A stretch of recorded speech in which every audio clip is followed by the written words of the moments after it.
Pasta ഉണ്ടാക്കി നോക്കാമെന്ന് വിചാരിച്ചു. അതിനായിട്ട് കുറച്ച് വെള്ളം ഒഴിക്കുക. അതിലേക്ക് പാസ്ത എല്ലാവർക്കും ഇഷ്ടമൊന്നുമില്ല, ഒന്ന് കഴിച്ച് നോക്കാമെന്ന് വിചാരിച്ചിട്ടാണ്. അതിന് കുറച്ച് തിളയ്ക്കുക വരെ വയ്ക്കും.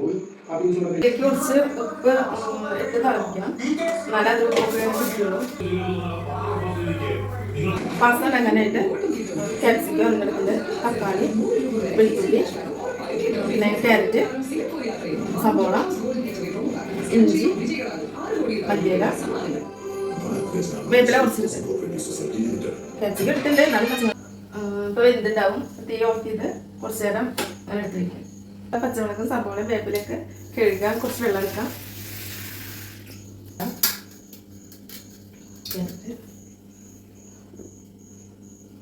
ഇഞ്ചി തൊലികൾ വന്നിട്ട് കഴുകിയിട്ടെടുക്കാം. വെളുത്തുള്ളി സവോളയൊക്കെ. പാസ്തയിൽ കുറച്ച് വെള്ളമുണ്ട്, അത് കളയാനായിട്ട് നമുക്ക് പാൽ വയ്ക്കാം.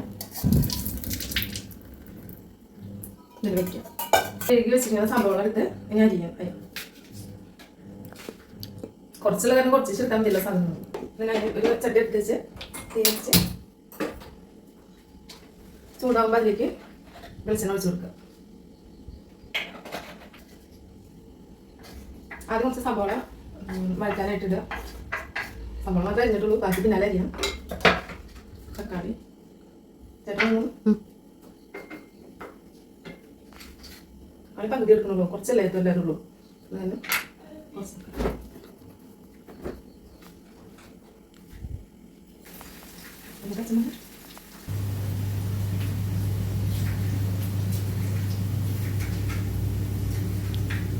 തക്കാളി, പച്ചമുളക്,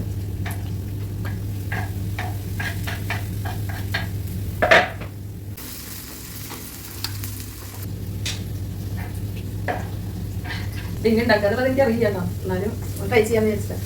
ഞാനെൻ്റെ മോൾ മാത്രമേ കഴിക്കുള്ളൂ, ബാക്കിയൊക്കെ ഇഷ്ടമില്ല. കഴിഞ്ഞ പ്രാവശ്യം ഇത് ഉണ്ടാക്കിയിട്ടായിരുന്നു, ബട്ടറും മിൽക്കൊക്കെ വെച്ചിട്ടായിരുന്നു ഉണ്ടാക്കിയിട്ടായിരുന്നു. കുഴപ്പമില്ലായിരുന്നില്ല, പക്ഷെ ആദ്യമൊക്കെ കഴിക്കുമ്പോൾ നമുക്കൊരു രസം കിട്ടാൻ ബുദ്ധിമുട്ടുണ്ടാവില്ല നിർത്തിയിട്ട്. അതെ, പത്രത്തിൽ എല്ലാതും എല്ലാം ഓരോ പാത്രമായിട്ട് എടുക്കണ്ട. അതാണ് മുളകുപൊടി ഒരു സ്പൂൺ ഇടുക, കുറച്ചുകൂടി കാര്യം ഉണ്ടാക്കുന്നത്. പിന്നെ മല്ലിപ്പൊടി 1.5 സ്പൂണ്, മഞ്ഞൾപ്പൊടി. ചിക്കൻ വെക്കുന്ന പോലെ വയ്ക്കാൻ വെച്ചിട്ട് പ്രശ്നമുണ്ട്. ചിക്കൻ മസാല ഇടണം, കുറച്ചൊന്നും കഴിഞ്ഞിട്ട് ഇടാം. പാത്രം കഴുകിയിട്ട് അത് നൈറ്റ് പറ്റിയിട്ട് ഇതൊന്നും ഇടാൻ വെച്ച്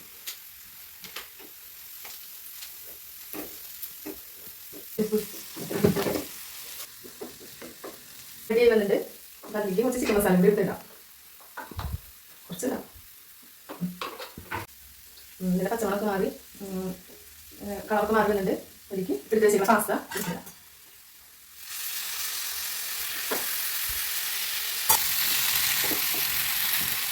കുറച്ചൊന്നും ഇച്ചിരി ചെറിയ ചെഞ്ചിട്ട് ഒക്കെ ബുദ്ധിമുട്ടായി വേണം. അടച്ച് വയ്ക്കാം. തീ കുറച്ചിട്ട്